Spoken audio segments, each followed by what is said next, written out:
or a tight spot when you set the hook? Oh, God, it's a big fish. That's a giant, guys. Oh my goodness. That's a big one. No, I'll grab him. I don't. You want me to land that fish for you, Fred? I got him, bro. That's what he came. Oh, he's barely hooked too.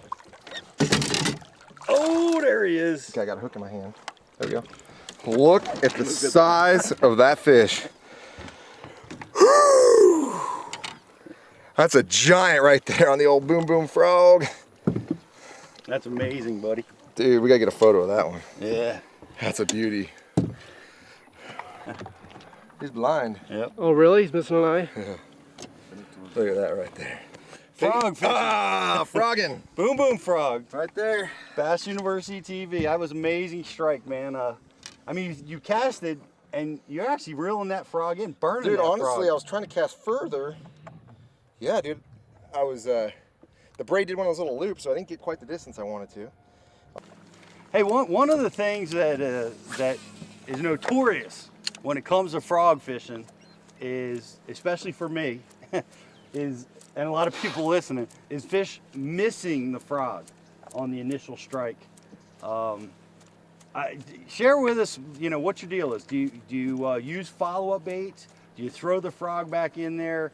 What is it that you do when the fish misses the frog? I mean, that's an excellent question. And I'll be honest with you. Oh! Hold on. Sorry. I don't miss Interruption. fish. So, that's, I'm just kidding. They never miss your frog? No, when I miss a fish on a frog, chances are I'm probably going to fire the frog right back again. Okay. Because it's sitting there and it's looking for that same bait. You know what I mean? Like, Yeah.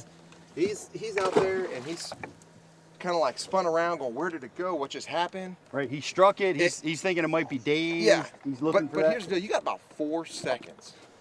And a lot of times you get so excited when that happens. You reel it in, it go wrap around your rod, this, that. I like to have something like a soft jerk bait or soft stick bait. Okay. And I throw that right back in. If I can get my frog back in, I'm gonna throw the frog first. Now, if I throw 3 or 4 times, doesn't bite again, then I'll soak it with a worm. There is a giant on this point right now.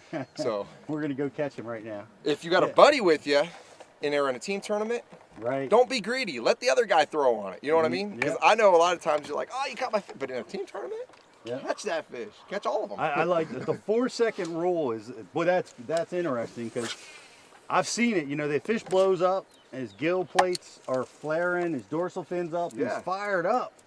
And if you can efficiently get your bait right back into that zone, you got a high percentage chance of catching that fish. Yeah. So you recommend throwing the frog right back in there as efficiently as possible? I do, but I think that's something that, you know, just over time I've felt like I'm comfortable enough doing it. I'd say it's still a great option for most people. But definitely a soft bait, something maybe a little bit slower as it falls down. Yep. You know, they got time to find it. Here. The worst thing to do is throw multiple baits on it at the same time. I think that's the worst thing. And then, again, like I was saying, if you have a buddy, tell him to throw on it. Just don't throw on it until he's done working that bait. Because that's when you're liable to spook the fish. One of the things that I've discovered, and I think this might help a lot of guys in their topwater fishing, is, like Fred suggested, he likes to throw the frog bait right back in there. But if you miss a couple and you throw back in there and you're not getting them even on the second approach with the frog, Fred, that's when I go to a different follow-up bait. That's when I choose a stick bait or a Senko. I'm glad you said that, because here's the other deal.